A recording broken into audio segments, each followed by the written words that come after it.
হুসাইন যখন কথা বলবে মনে হবে আমি রাসূলুল্লাহ কথা বলতেছি। অনেক আগে জয়নবকে দেখছিলাম, অনেকদিন হয়ে গেছে মদিনায় যাই না। আপনি শুধু এতটুকু দোয়া করেন যাতে আমি আমার ইন্তেকালের আগে একদিন হুসাইনকে দেখতে পারি, একদিন জয়নবকে দেখতে পারি। মা জয়নব চেহারাটা অন্যদিকে ফিরায় নিলেন, বলতেছেন আম্মা জান আর দোয়া করা লাগবে না, আপনার মনের আশা কবুল হয়ে গেছে। আমরা সেই ফাতেমার সন্তান, আমি জয়নব, আমি ফাতেমার বড় কন্যা। বলে আপনারা ফাতেমার সন্তান বলে হুসাইন কোথায়? বলে এই যে দেখতেছেন একটা থালার মধ্যে একটা কল্লা বড় একটা হুসাইনের কল্লা।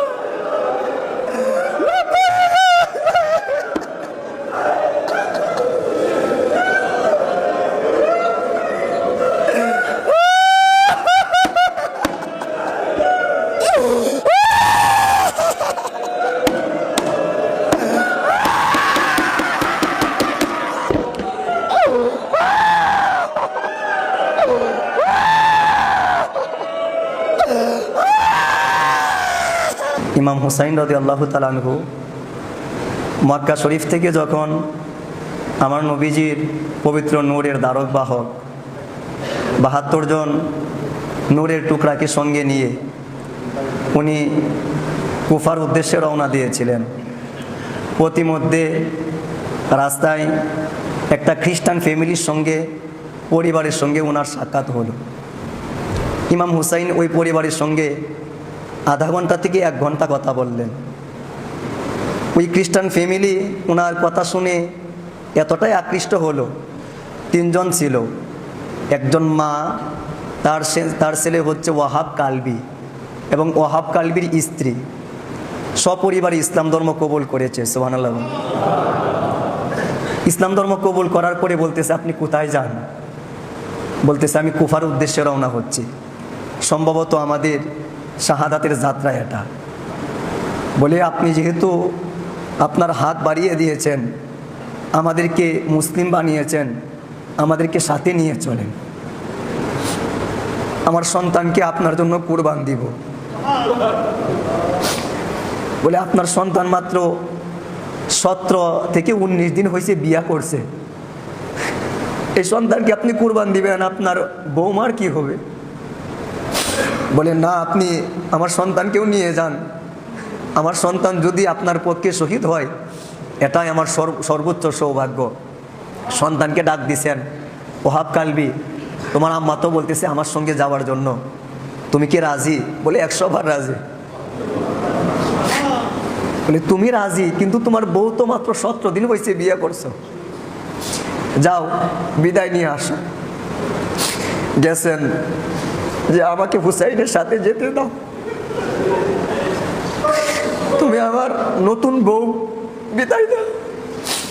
বলছে 1 শর্তে বিদায় দিতে পারি, যদি পরকালে আমাকে হুসাইনের সাথে রাখো। কথা দিলাম। ওয়াহাব কালবি হুজুর পাক খ্রিস্টান থেকে মুসলমান রাস্তার মধ্যে বীর বিক্রমে যুদ্ধ করে শাহাদাতের পেয়ালা পান করলেন।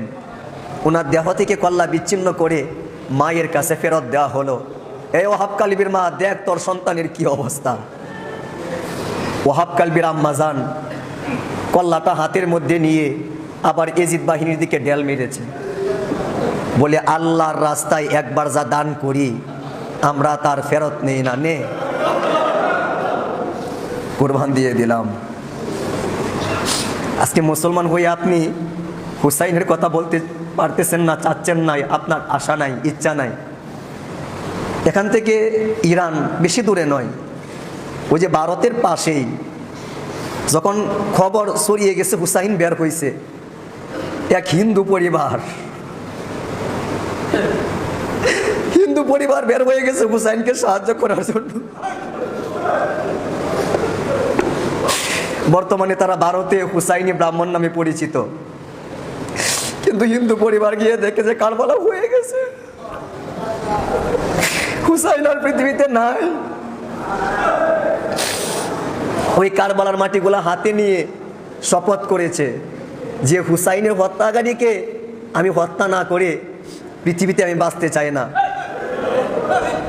এজিদ বাহিনীর সঙ্গে যুদ্ধও লেগে গেছে, কিন্তু 7 জন তারা, সে একজন, তার ছেলে 7টা, এই 7 জনে অসম যুদ্ধে শাহাদাত বরণ করেছে তারা। আজকেও ভারতের জমিন থেকে হুসাইনি ব্রাহ্মণরা প্রতি মহরম মাসে হুসাইনের জন্য চোখের পানি ছাড়ে। এবার আসেন কারবালার ময়দানে কুরবানির কথা একটু শুনেন। 10 মুহররম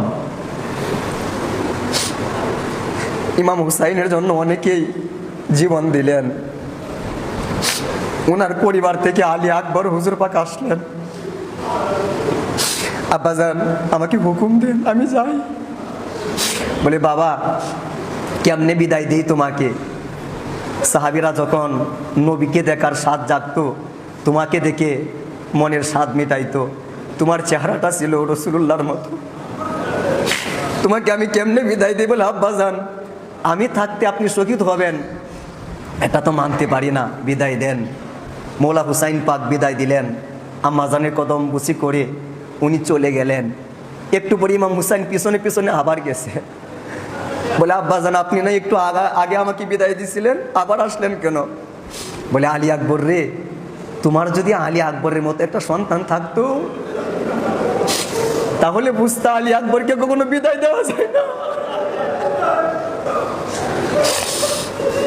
বীর বিক্রমে যুদ্ধ করে উনি আবার ফেরত আসলেন বাবার কাছে। বাবা অনেককেই কতল করেছি, 1 ফোঁটা পানি হবে, 1 ফোঁটা পানি দেন আমাকে। উনি পাত্রগুলা জাগিয়ে দিচ্ছেন 1 ফোঁটা পানি বের হয় কিনা। বলে বাবা পানি নাই। আলী আসগর 6 মাসের শিশু বাচ্চা পানি পাইতেছে না। বলে বাবা একটা উপায় আছে। কি উপায়? বলে আমার জিহ্বার মধ্যে তোমার জিহ্বাটা ঢুকাও। আলী আকবর হুজুর পাক ইমাম হুসাইনের জিহ্বার মধ্যে জিহ্বা ঢুকাইলেন, কিন্তু চোখের পানি বেড়ে গেছে। আলী আকবর হুজুরের জিহ্বা যত শুকনা, এর চাইতে দ্বিগুণ শুকনা আমার হুসাইনের জিহ্বা। আলী আকবর হুজুর পাক শাহাদাতের পেয়ালা পান করলেন। শাহাদাতের পেয়ালা পান করার পরে এবার উনি শিবিরের মধ্যে ফেরত আসলেন। শহরবানু আম্মাজান বলতেছেন যে হুসাইন 6 মাসের শিশু বাচ্চা আলী আসগর একটু নিয়ে যান না, শত্রুতা থাকলে তো আমাদের সাথে আছে, এই 6 মাসের শিশু বাচ্চার সাথে কোনো শত্রুতা নাই। আল্লাহর দোয়া একটু পানি পান করিয়ে আনেন। দিছেন। এই যে নানার উম্মতেরা, আমরা পরকালের ময়দানে তোমাদেরকে হাউজে কাউসারে পানি পান করাবো, দাও আমার জয়নুল আবি আমার আলী আসগরকে 1 ফোঁটা পানি দাও। পানি দেওয়া হলো না। তীর নিক্ষেপ করা হলো। কোন তীর? একটা তীরের মধ্যে 3টা মুখ, এরকম তীর তাকে আঘাত করা হয়েছে। যখন গলা মোবারকের মধ্যে এসে বিঁধল, ইমাম হুসাইন উনি আলী আসগরের রক্ত হাতের মধ্যে নিয়ে উপরে ছাড়লেন, উপরে ছাড়তেছেন।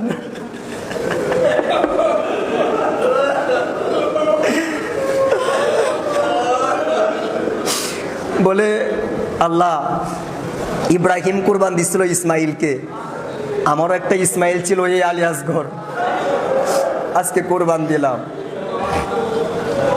আমার ইমাম হুসাইন রাদিয়াল্লাহু তাআলা আনহু উনিও কারবালার ময়দানে শহীদ হলেন।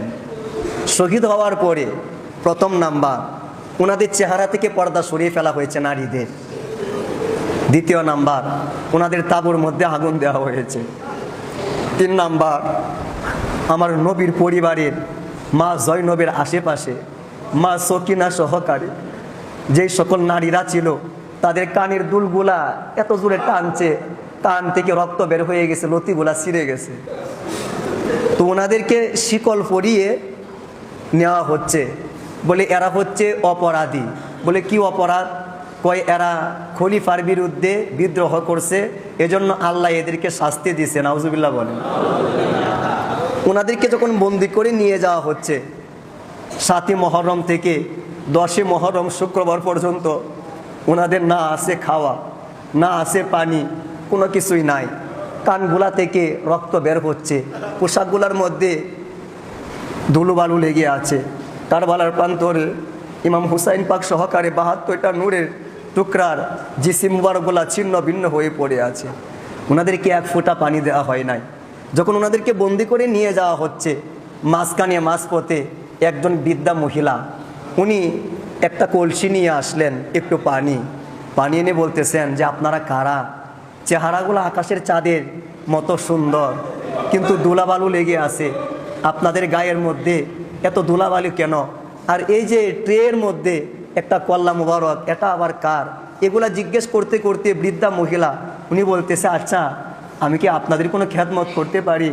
বলছে, কি আর খেদমত করবেন? 7 তারিখ থেকে এই পর্যন্ত এক ফোঁটা পানিও আমাদের ভাগ্যে জুটে নাই।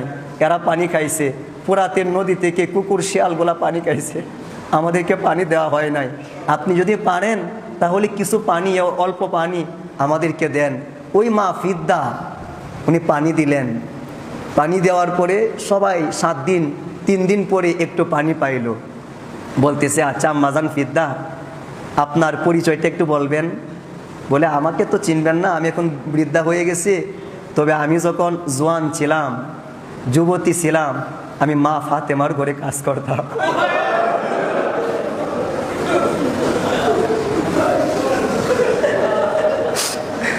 মা ফাতেমা আমাকে কোরআন শেখাইছে। আমি সেই ফিদ্দা, একটানা 20টা বছর আমি কোরআন দিয়ে শুধু মানুষের সাথে কথা বলছি। মা ফাতেমা আমাকে একদিন বলতেছিল, ফিদ্দারে তুমি তো চলে যাইবা তোমার দেশে, তবে যদি কোনোদিন একটা কাফেলাকে দেখো, তাদের পায়ের মধ্যে জিঞ্জির পরিয়ে নেওয়া হচ্ছে, পারলে তুমি একটু পানি পান করাইও।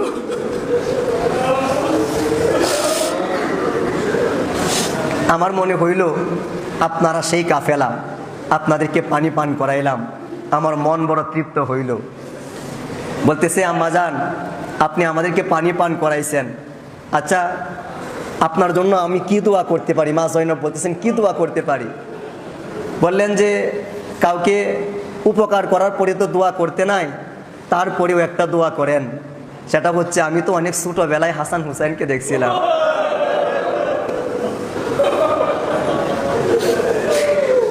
অনেক আগে জয়নবকে দেখছিলাম, অনেকদিন হয়ে গেছে মদিনায় যাই না, আপনি শুধু এতটুকু দোয়া করেন যাতে আমি আমার এন্তেকালের আগে একদিন হুসাইনকে দেখতে, একদিন জয়নবকে দেখতে পারি। মা জয়নব চেহারাটা অন্যদিকে ফিরায় নিলেন, বলতেছেন, আম্মা জান আর দোয়া করা লাগবে না, আপনার মনের আশা কবুল। আমরা সেই ফাতেমার সন্তান, আমি জয়নব, আমি ফাতেমার বড় কন্যা। বলে, আপনারা ফাতেমার সন্তান বলে হুসাইন কোথায়? বলে, এই যে দেখতেছেন একটা থালার মধ্যে একটা কল্লা মুবারক, একটা হুসাইনের কল্লা। আজ 50 বছর মাত্র পার হয়েছে, হুসাইনের কল্লা দেহ থেকে আলাদা করা হয়েছে। মা জয়নব এই কথা বলার পরে মা ফিদ্দা, বৃদ্ধা মানুষ, উনি উঁচু হয়ে দাঁড়িয়ে গেলেন। বলে, কে করেছে? এজিদ বাহিনী, আমাকে এজিদ বাহিনীর কাছে নিয়ে চলো। শাম এজিদ বাহিনীর দরবারে নিয়ে যাওয়া হলো। এজিদ, কি করলা? এজিদ, এই মসনদের জন্য, তোমার বাবার দেওয়া দায়িত্ব পালনের জন্য তুমি কি করলা? 50 বছর যেতে না যেতেই ইমাম হুসাইনের দেহ থেকে শির মোবারক আলাদা করে দিলা। আজ তোমার একদিন, আমার একদিন। বৃদ্ধা মানুষ, ইমান দেখেন, কালো মহিলা সোজা হয়ে দাঁড়িয়ে গেছে। এজিদ বলে, এই মেয়েটাকে হত্যা করো, এই বৃদ্ধাকে হত্যা করো। সেখানে 500 পুরুষ দাঁড়ায় গেছে। এজিদ, কি পাইছ? এই মহিলাটা আমাদের দেশের মহিলা, একে হত্যা করা হলে আমরা 500 পুরুষ তোমাকে ছাড়বো না। মা জয়নব মদিনার দিকে মুখ ফিরায় ডাক দিছে, না না যান, একটা বৃদ্ধা মহিলাকে হত্যা করা হলে 500 পুরুষ দাঁড়ায়, কিন্তু আপনার হুসাইনকে কারবালার ময়দানে হত্যা করা হয়েছে। আপনার হুসাইনের পক্ষে কেউ দাঁড়ায় নাই। সেদিন আমার হুসাইন বলেছিলেন, তোমাদের মধ্যে কে আছো আমাকে সহযোগিতা করবা।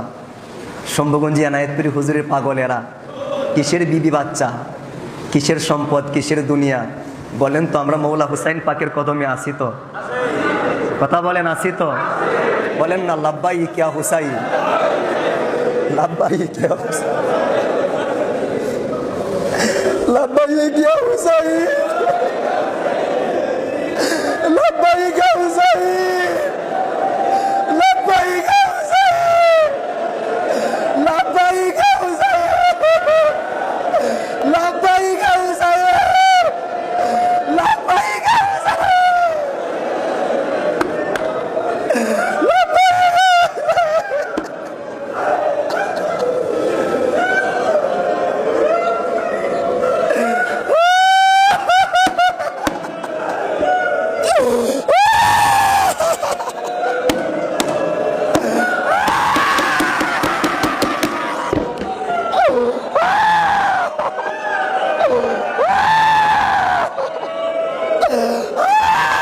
হুসাইন যখন কথা বলবে মনে হবে আমি রাসূলুল্লাহ কথা বলতেছি। সমস্ত বিশ্বে যখন হাসান হুসাইনের কথা বলা হয়, সবাই কিন্তু আলী ফাতেমা নাম নেওয়ার আগে তারা বলে হাসান হুসাইন হচ্ছে নবীর বংশ। কার বংশ? নবীর বংশ। এজন্য আমার নবীজি ইমাম হুসাইনকে কুলের মধ্যে নিয়ে বলতেছিলেন, হুসাইন মিন্নি, হুসাইন আমার থেকে হয়েছে, ওয়া আনা মিন হুসাইন, আর আমি রাসূলুল্লাহ হুসাইন থেকে হয়েছি। সুবহানাল্লাহ বলেন। ইয়া রাসূলুল্লাহ, হুসাইন আপনার থেকে হয়েছে মানে? হুসাইন তো আলীর থেকে হয়েছে, হুসাইন তো ফাতেমার থেকে হয়েছে, তাহলে আপনি বলতেছেন হুসাইন আপনার থেকে হয়েছে আর আপনি রাসূলুল্লাহ হুসাইন থেকে হয়েছেন, মানেটা কি? আমার নবীজি বোঝাইতে চাচ্ছেন যে হুসাইন ফাতেমার সন্তান হলে কি হবে? হুসাইনের চেহারাটা হবে আমি রাসূলুল্লাহর মতো। হুসাইন আলীর সন্তান হলে কি হবে? হুসাইনের কথাবার্তা হবে আমি রাসূলুল্লাহর মতো।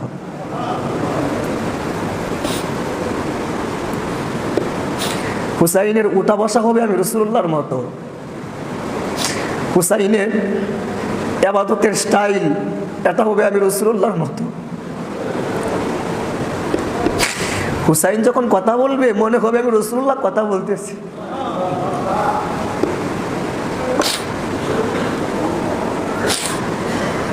ইয়া রাসূলুল্লাহ, আপনি হুসাইন থেকে এটার মানে কি?